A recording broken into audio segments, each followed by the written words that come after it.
हाँ जी, नमस्कार बच्चों, कैसे हैं आप? आज हम बात करेंगे कंप्यूटर साइंस के यूपीएससी के 12th क्लास के पेपर के बारे में, जो कि जल्द ही होने वाला है। और ये एक वीडियो आपके कई कंसेप्टों को, आपकी जो भ्रांतियां हैं, उनको दूर कर देगी। ठीक है? तो जो आपका कंप्यूटर से हवा बना हुआ है, उस हवा को हम कैसे निकालेंगे, आइए हम इस पर चर्चा करेंगे।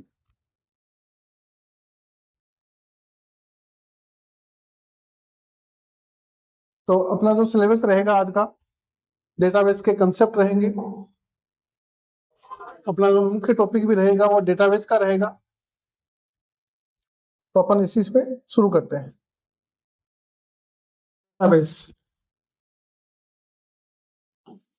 डेटाबेस तो सुना ही होगा। डेटाबेस क्या है? डेटाबेस आपने अपने स्कूल में, कॉलेज में या कहीं पे देखा होगा कि किसी व्यक्ति को या अपने टीचर को कुछ हाथ से रजिस्टर में, डायरी में, या अपने घर पे देखा होगा कि अपने पिताजी को, मम्मी को, भाई साहब को कोई हिसाब लिखते हुए, कोई डायरी मेंटेन करते हुए, या अपने घर में आपने अपने दादाजी को, नाना जी को देखा होगा कि phone book index, phone book देखी होगी। फोन बुक में एक इंडेक्स पेज होता है जहाँ पे स्टिकर लगे होते हैं, अगर आपको याद होगा। उन स्टिकर की सहायता से जिस व्यक्ति का आपको नंबर लेना है, नंबर सर्च करना है, उनको आप एक साइड से पकड़ो और उसका नंबर आपके सामने आ जाएगा। ये पुरानी पद्धति होती थी। वर्तमान समय में अगर आपको सूचनाओं को रखना है, डेटा को रखना है, तो आपके पास मोबाइल फोन, आपके पास मेल, अन्य प्रकार के साधन हैं। तो कहने का मतलब क्या हुआ कि एक ऐसा तंत्र जिसके द्वारा डेटा को, आंकड़ों को रखा जाए और आवश्यकता पड़ने पर उन आंकड़ों को, उन सूचनाओं को हम उपयोग में ले सके, उन्हें जब चाहे तब परिवर्तन कर सके, जब चाहे उन्हें डिलीट कर सके। ऐसा नहीं हो, कई बार आपने देखा होगा कि आप कोई सामान कहीं रख देते हो, कोई वस्तु कहीं रख देते हो, आवश्यकता पड़ने पर वो सामान वो आपको मिलता नहीं। मैंने कई बार देखा है कि बच्चों को कि बैग में अपना कोई सामान रख देते हैं और जब जरूरत पड़ती है तो वो सामान उन बच्चों की पहुंच से दूर हो जाता है। कारण क्या है कि हमने उसको मैनेज नहीं किया। तो आज का अपना जो टॉपिक रहेगा कि हम डेटा को कैसे मैनेज करें, डेटा को कैसे रखें। तो शुरू करते हैं अपन डेटाबेस। तो अपन परिभाषा के रूप में देखें, इसके डेफिनेशन के रूप में देखें, तो डेटाबेस क्या है? डेटाबेस के द्वारा आंकड़ों का क्या किया जाता है? निर्धारण किया जाता है, आंकड़ों को व्यवस्थित किया जाता है। यानी समान प्रकार के डेटाओं को या असमान प्रकार के भी हो सकते हैं, इन डेटाओं को एक व्यवस्थित क्रम में सुनियोजित किया जाए, इसी को डेटाबेस बोलेंगे। तो डेटाबेस क्या है? एक ऐसी संरचना है जिसके द्वारा अपन क्या करेंगे, आंकड़ों को, देखो, a collection of related data organized in a way that allow for access, update and delete। यानी एक एक ऐसा तंत्र जिसके द्वारा हम डेटा को इस प्रकार व्यवस्थित कर सकें कि हमें जब भी उन डेटा की आवश्यकता है तो हम उन डेटा को क्या कर सकें, प्राप्त कर सकें। इसके लिए, डेटा के लिए कुछ छोटे छोटे बिंदु हैं। जैसे डेटा क्या होता है, डेटा क्या होता है, रिकॉर्ड क्या होता है, फील्ड क्या होता है। तो डेटा क्या है? रॉ फैक्ट ऑफ, एक सबसे छोटी इकाई तो नहीं बोलूंगा मैं, बिट होती है वो तो, लेकिन फिर भी डेटा क्या है? एक सूचना, सूचना का आधार, इंफॉर्मेशन, इंफॉर्मेशन। जैसे मैं आपसे बोलूं कि किसी स्टूडेंट का नाम, जैसे मान लीजिए कोई स्टूडेंट है राम, इसका नाम क्या हुआ? इसका जो नाम है वो क्या कहलाएगा? डेटा कहलाएगा। इसका जो नाम है वो क्या कहलाएगा? डेटा कहलाएगा। अगर मैं इसको इस तरह से मानूं कि एस नेम, एफ नेम, और यहां पे मैंने डीओ भी ले लिया, ध्यान से देखना आप इस बात को। जैसे एस नेम और यहाँ पे मैंने ले लिया रोल नंबर। अब रोल नंबर मैंने 101 कर दिया, स्टूडेंट का नाम मैंने राम कर दिया, पिताजी का नाम मैंने कुछ भी लिख दिया, करण कर दिया, डीओ भी 1/1/2010। तो ये जो पूरा रोल नंबर से लेकर डीओबी तक है, ये पूरा एक क्या बन गया? रिकॉर्ड बन गया। ये पूरा क्या बन गया? रिकॉर्ड। ये क्या बन गया?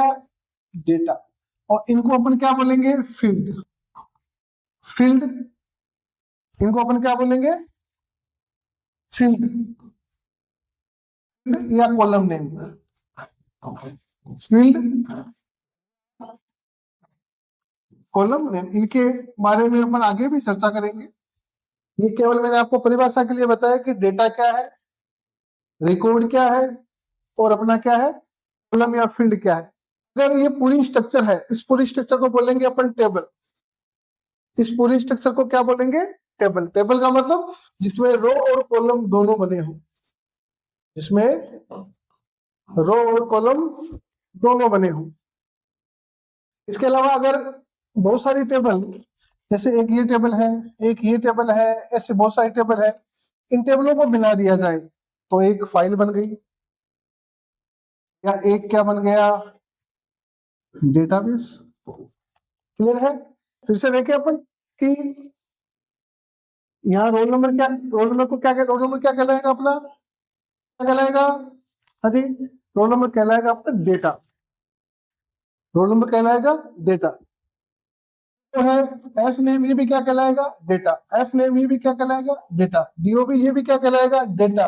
लेकिन इन सबको एक जगह एक ही रो में डाल दिया जाए, यानी इन सबको उठाकर किसी बकेट में, किसी बर्तन में कहीं डाल दिया जाए, तो ये क्या बन गया?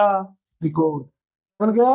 रिकॉर्ड। अब इस बहुत सारे रिकॉर्ड को अगर मिला दिया जाए एक ही जगह पर, तो क्या बन गई? टेबल। एक ग्रुप ऑफ सम डेटा, एक ग्रुप ऑफ सम डेटा, एक ग्रुप ऑफ सम रिकॉर्ड, और ग्रुप ऑफ सम टेबल। तीन अलग अलग स्टेप है यहाँ पे। आगे वापस अपन टॉपिक पे आते हैं। तो डेटाबेस के कंसेप्ट क्या है? डेटाबेस के कंसेप्ट कि डेटाबेस क्या है? Collection of organisation and related data. एक समान प्रकार के जो डेटा का समूह है, क्या कहलाएगा? ये आपका डेटाबेस कहलाएगा, है ना। डेटाबेस में क्या होगा कि बहुत सारे जो बड़े डेटा है, उन डेटा को आवश्यकता होने पर प्राप्त किया जा सकता है, और उनमें परिवर्तन, उनका डिलीशन किया जा सकता है। ठीक है, अब बात करते हैं अपन एग्जाम्पल ऑफ डेटाबेस। डेटाबेस क्या है ना। तो जैसे एक टेबल ली हुई है, जो मैंने आपको पीछे बताई थी, वैसे ये टेबल ही फिर से ली हुई है। टेबल में आप देखोगे एक स्टूडेंट की टेबल ली हुई है, जहां पे कुछ कॉलम लिए हुए हैं। कॉलमों की अपन चर्चा करें तो पहला स्टूडेंट आईडी, वहां अपन ने रोल नंबर लिया था, नेम अपने पीछे लिया था, एज, क्लास, एक टेबल आ गई, है ना। और ये सारे के सारे डेटा टेबल फॉर्मेट में रखे हुए हैं यहाँ पे। टेबल फॉर्मेट में डेटा क्यों रखे जाते हैं? आपने देखा होगा कि आप अपनी मैथ की जो बुक है, उस बुक में आप जो टेबल लिखते हो, है? या आप कुछ ऐसा मार्क्स की जो लिस्ट होती है अपने स्कूल में, उसमें जो बच्चों के नाम, रोल नंबर, मार्क्स, वो सब के सब एक टेबल फॉर्मेट में लिखे जाते हैं। इवन आप जब प्रेयर में भी खड़े होते हो, तो भी आप टेबल, रो और कॉलम में खड़े होते हो, ताकि क्या हो, को पता लग जाए कि कौन सा बच्चा कहाँ क्या कर रहा है। ठीक वैसा ही अगर डेटा इस प्रकार यहाँ रखे हुए हैं, तो जो डेटाबेस डेवलपर है या डेटाबेस यूजर है, उसे ये पता रहे कि कौन सा डेटा कहाँ किस फॉर्म में रखा हुआ है। आगे चले अपन।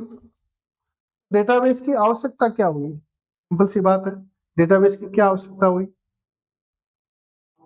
वर्तमान समय में लगभग, बच्चों को तो नाम अगर नहीं ले, लेकिन वर्तमान समय में लगभग सभी लोग मोबाइल फोन, स्मार्टफोन यूज करते हैं, है ना। इसके अलावा इंटरनेट यूज करते हैं।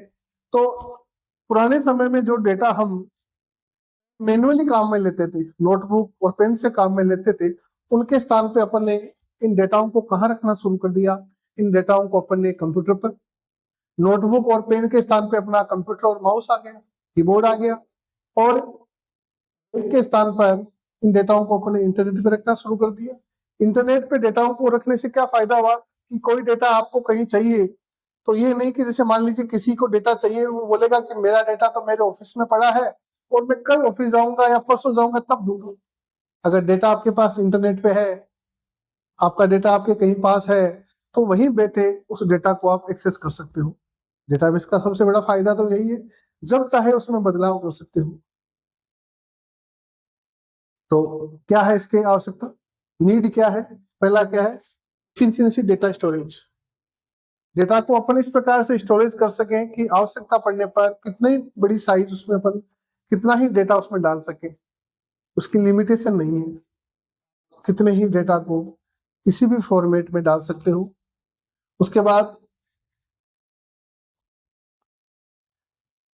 ये क्या करेगा, डेटाबेस की पुनरावृत्ति को रोकेगा। डेटाबेस की क्या करेगी, पुनरावृत्ति को रोकेगा। डेटाबेस का जो भी, जैसे मान लीजिए एक स्टूडेंट है या एक कस्टमर है, उसका नाम बार बार रिपीट हो रहा है, तो ये रिपीटेशन को रोकेगा। अगर मैनुअली आपने कहीं किसी बच्चे का नाम बार बार लिख दिया है, तो आपकी जो नोटबुक है वो आपसे नहीं कहेगी भाई साहब कि मेरा नाम, इस बच्चे का नाम आपने 5 बार लिख दिया है, लेकिन डेटाबेस कहेगा कि आपने जो नाम लिखा है वो क्या है, आपका डुप्लीकेट है। एग्जाम्पल, आपने अपने मोबाइल फोन में किसी का नंबर सेव किया होगा, उसी बंदे का नंबर आप फिर से सेव करते हो, वही नंबर या कोई दूसरा नंबर, तो मोबाइल फोन आपसे कहता है कि वैसा भी डुप्लीकेट है, रोको इसको। उसके आगे आप कुछ डॉट या कुछ सेकंड थर्ड कुछ भी लगाते होंगे, ठीक वही बात है। तो ये डुप्लीकेसी को रोकेगा, पुनरावृत्ति को रोकेगा। इंटीग्रिटी, इसका मतलब है डेटा की अखंडता। अखंडता, अखंडता का मतलब क्या हुआ कि जो डेटा है वो बिल्कुल चिरस्थायी रहे, उसमें किसी प्रकार का ये मान के चलिए कि डेटा टूटे नहीं हो। अखंडता, डेटा इंटीग्रिटी। तो क्या है, keeping data constant and accurate across various record can be challenges, specially where information need to be updated in multiple place. जब डेटा एक स्थान से दूसरे स्थान पर जाता है तो उस डेटा में किसी प्रकार का बदलाव नहीं है, ये इसको रोकेगा। जैसे एग्जांपल अपन बात करें कि in a school database each student has a unique roll number. ठीक, आप अपनी क्लास में आपके कोई ना कोई रोल नंबर तो रहे हो, और सबके रोल नंबर संख्याओं में रहे होंगे। जैसे ये तो है नहीं कि राम का रोल नंबर श्याम रहा होगा, श्याम का रोल नंबर विनोद रहा होगा, ऐसा तो है नहीं। जितने भी रोल नंबर रहे वो सब के सब संख्याओं में रहे। संख्याओं में रहने का मतलब है कि उनका मान क्या रहेगा, यूनिक रहेगा, मान में कोई पुनरावृत्ति नहीं होगी। तो जो रोल नंबर है अपना, किसी भी स्टूडेंट का जो रोल नंबर रहेगा, किसी भी स्टूडेंट का जो रोल नंबर रहेगा, रोल नंबर, रोल नंबर हमेशा क्या रहेगा, प्राइमरी की। अब आपके सामने फिर एक क्वेश्चन आ गया, फिर एक हवा आ गया कि ये प्राइमरी की क्या है।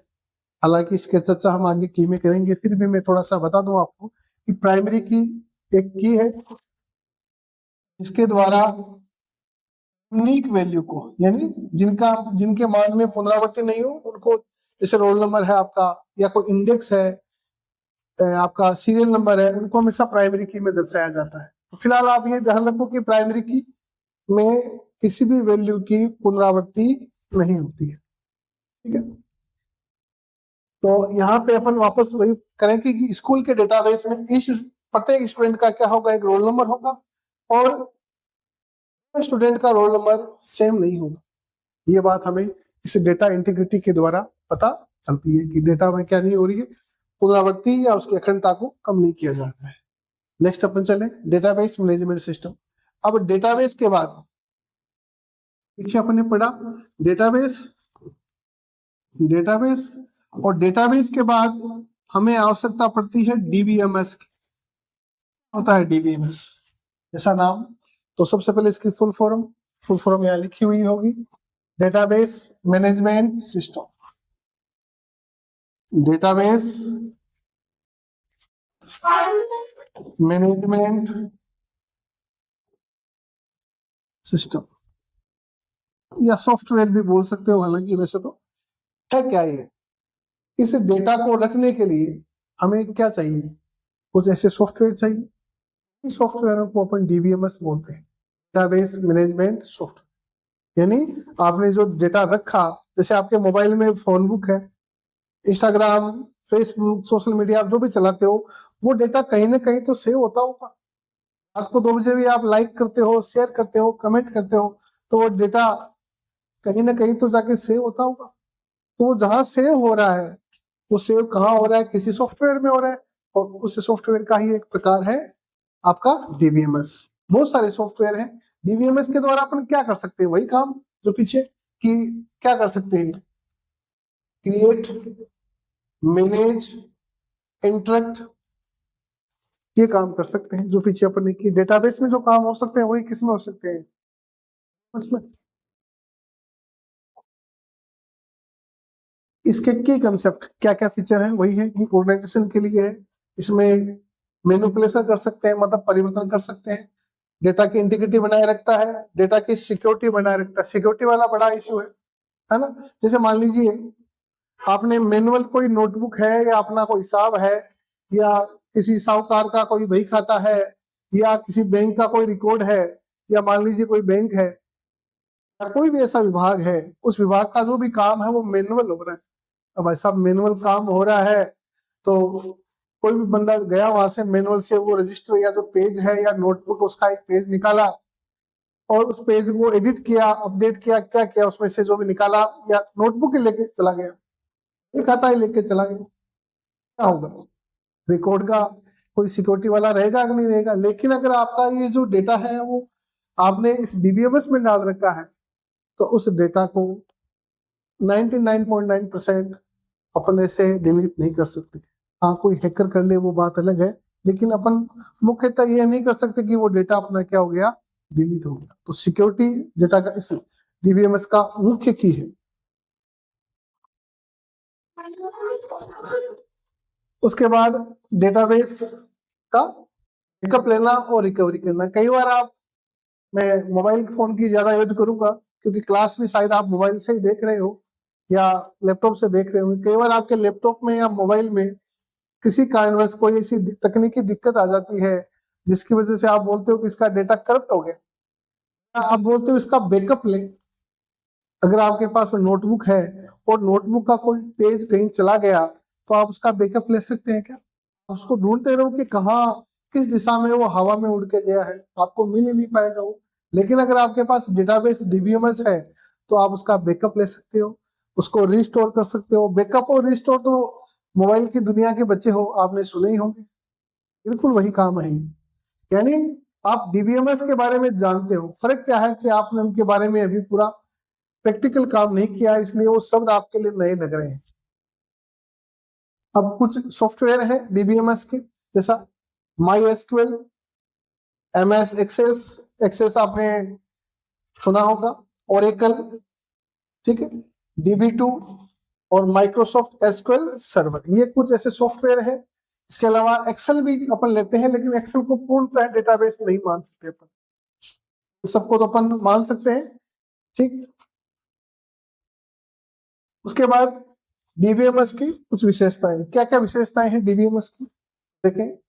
सिक्योरिटी अपने चर्चा की थी, लैंग्वेज, आप किसी भी लैंग्वेज में, मल्टीपल लैंग्वेज का ऑप्शन आता है उसमें, ठीक है। डेटा की रिड्यूस को कम करना, है ना, और मल्टीपल यूजर को क्या करना, सपोर्ट करना। जैसे मान लीजिए आप देखो व्हाट्सएप है, व्हाट्सएप जहां जहां से बना है, जिस प्लेटफॉर्म से बना है, कितने लोग, कितने करोड़ों लोग, इंस्टाग्राम, फेसबुक या और भी बहुत सारे ऐप, यूट्यूब, कितने लोग एक साथ उस पर काम कर रहे हैं। कहीं ऐसा तो नहीं कि आपने अपने मोबाइल में यूट्यूब चलाया और यूट्यूब से आवाज आई तो भाई साहब राम ने यूट्यूब चला लिया है तो मदन मोहन वहां बैठा है, ऐसा नहीं हो पाएगा। एक साथ मल्टीपल यूजर उस पर काम कर सकते हैं। वरना अगर आपके पास नोटबुक है तो उस नोटबुक में आप ही काम करोगे, और जब आपका काम होगा तभी आप दूसरे अपने मित्र को किसी को दे पाओगे, और जब तक आपका काम नहीं हो पा रहा है वो अगला वेट ही करेगा। लेकिन अगर आपके पास डीबीएमएस है तो एक साथ बहुत सारे यूजर इस पे काम कर सकते हैं। नेक्स्ट अपन बात करते हैं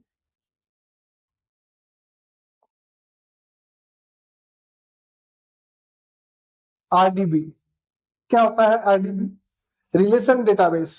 अब रिलेशन डेटाबेस क्या है, सिंपल सी बात है, आप जहां रहते हो, इस घर में, मकान में जहां रहते हो या जहां पढ़ते हो, वहां आपका अपने परिवार के सदस्यों से रिलेशन होगा, एक दूसरे से जुड़ाव होगा।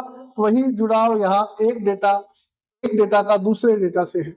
यानी ये जो आरडीबी है ये क्या है, डेटा को टेबुलर फॉर्मेट में रखता है, ठीक है, सिंपल सी बात है।